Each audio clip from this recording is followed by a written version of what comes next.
Let's talk about total surface area. As a reminder, total surface area is the sum of all the areas of the surfaces of a three-dimensional shape.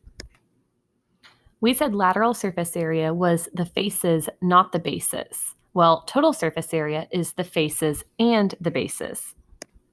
When finding total surface area, our formula is surface area is equal to the perimeter of the base times the height of the prism plus 2 area of the bases, because every prism has a top and a bottom, so we need 2 area of the bases.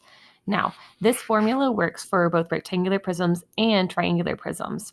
For cylinders, once again, like with lateral surface area, we replace this capital P, and that becomes our total surface area is equal to 2 pi r, which is circumference of a circle, the distance around the edge of a circle, times the height of the cylinder, plus 2, and instead of B, capital B for area of the base, we're going to go ahead and put pi r squared, the formula for area of a circle.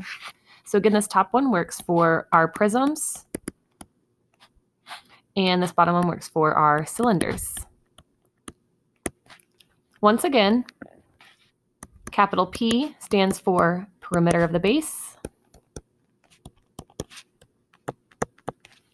H is the distance between the bases.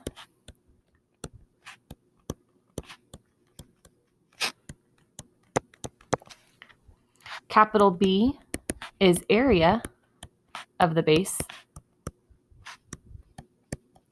And we use 3.14 for pi. Let's practice. The first shape we have is a rectangular prism.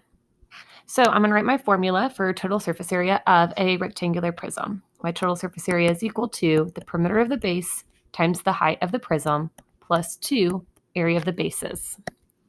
Once again, my base is identified here. Distance between my bases is here. So I can go ahead and write those out. I need to know the perimeter of my base. I have a side length of 4, side length of 5. So that is 4 plus 5 plus 4 plus 5, which once again gives me 18. My distance between the bases is 11. Now I need the area of the base. Now, don't forget, whenever you're finding area of the base, it's the same base that you found the perimeter of. The base is a rectangle. To find area of the base, I'm just multiplying the length times the width, or the base times the height. So 5 times 4 is 20.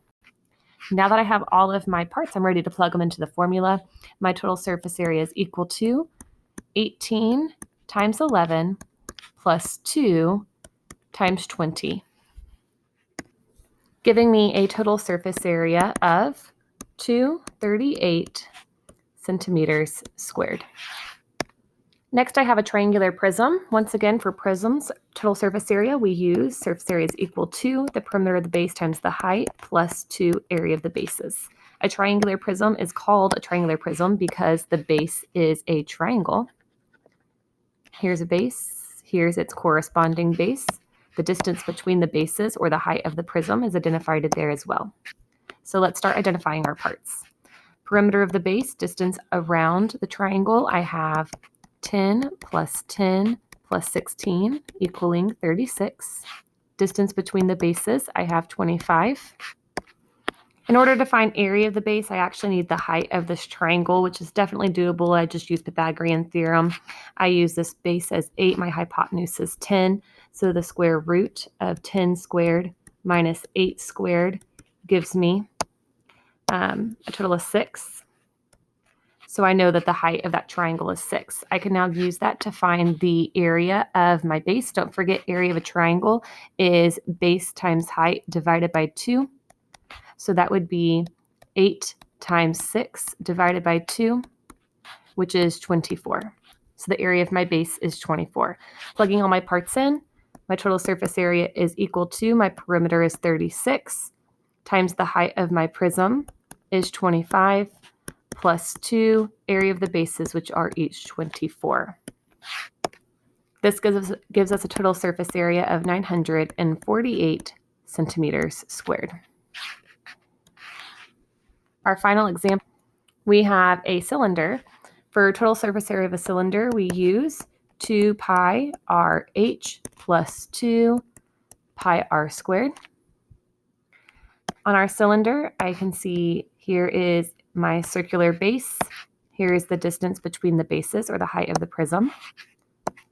So, and once again in this cylinder, they identify the diameter for us. If the diameter is 4, that means the radius is 2, because the radius is half of the diameter.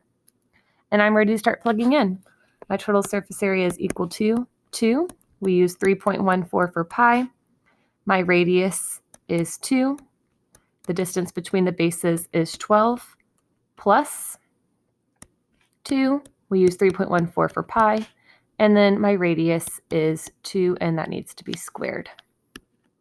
Plugging this all into our calculators, I get a total surface area of 175.84 centimeters squared.